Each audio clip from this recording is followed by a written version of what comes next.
हरि ओम श्रीमन् नारायणीयं 92வது दशकं कर्म मिश्र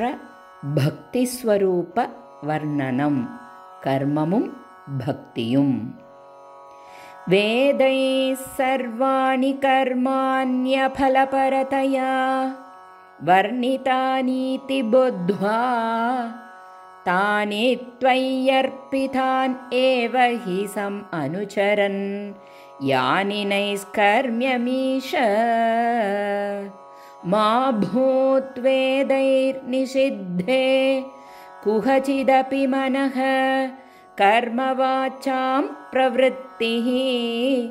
दुर्वर्जं चेतवाप्तं तदपि खलु भवत्यर्पये चित्प्रकाशे यस्त्वन्यः कर्मयोगस्तव भजनमयस्तत्र चाभीष्टमूर्तिं हृद्यां सत्त्वैकरूपां दृशदि हृदि मृदि क्वापि वा भावयित्वा पुष्पैर्गन्धैर्निवेद्यैरपि च विरचितैः शक्तितो भक्तिपूतैः नित्यं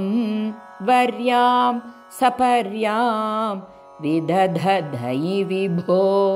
त्वत्प्रसादं भजेयम् स्त्रीशूद्रास्त्वत्कथादि श्रवणविरहिता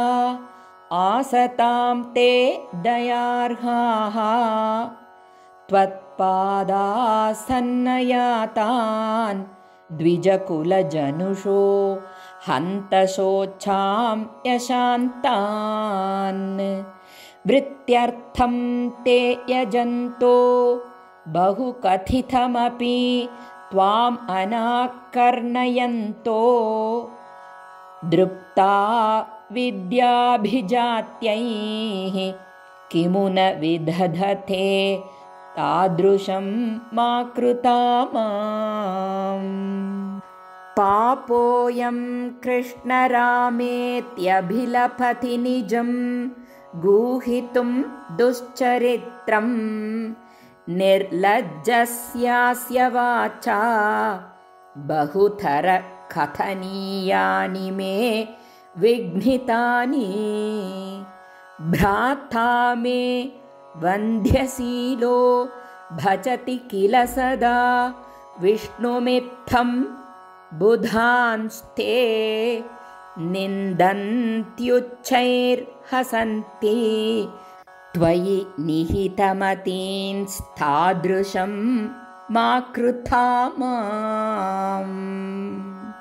श्वेतच्छायं कृते त्वां मुनिवरवपुषं प्रीणयन्ते तपोभिः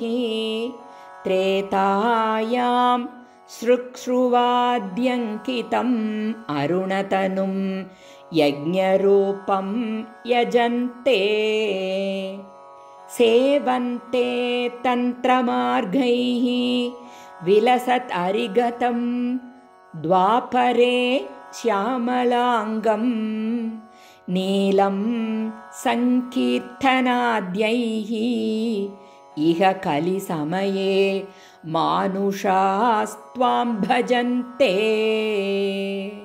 सोऽयं कालेयकालो जयति मुररिपो यत्र सङ्कीर्तनाद्यैः निर्यत्नैरेव मार्गैः अखिलदनचिरात् त्वत्प्रसादं भजन्ते जातास्त्रेता कृतादौ अपि हि किल कलौ सम्भवं कामयन्ते दैवात् तत्रैव जातान् विषयविषरसैर्मा विभो वञ्चयास्मान् भक्तास्तावत् कलौ स्युः द्रमिल भुवि ततो भूरिशस्तत्र चोच्चैः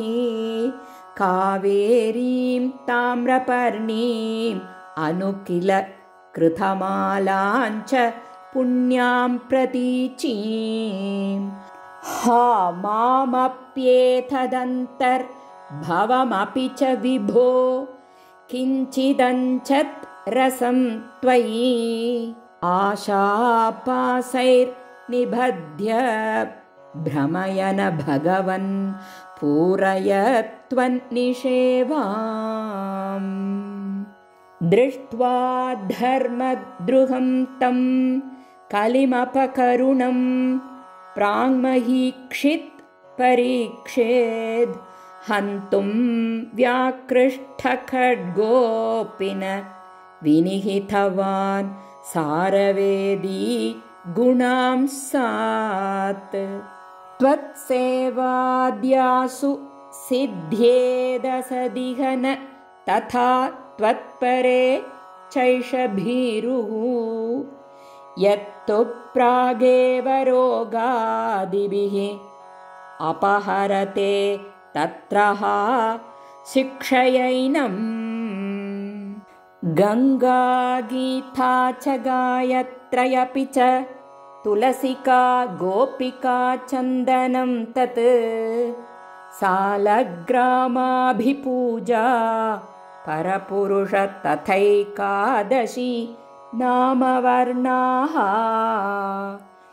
एतान्यष्टाप्य यत्नान्ययि कलिसमये त्वत्प्रसादप्रवृद्धया क्षिप्रं मुक्तिप्रदानीत्यभिदधुर्षयः तेषु मां सज्जयेत्थाः देवर्षीणां पितॄणाम् अपि न पुनर्णी किङ्करो वा स भूमन् योऽसौ सर्वात्मना त्वां शरणमुपगतः सर्वकृत्यानि हित्वा तस्योत्पन्नं विकर्माण्यखिलम् अपनुदस् एव चित्तस्थितस्त्वं तन्मे पापोत्थतापान् पवनपुरपते रुन्धि भक्तिं प्रणीयाः श्रीगुरुवायूरप्पा शरणम्।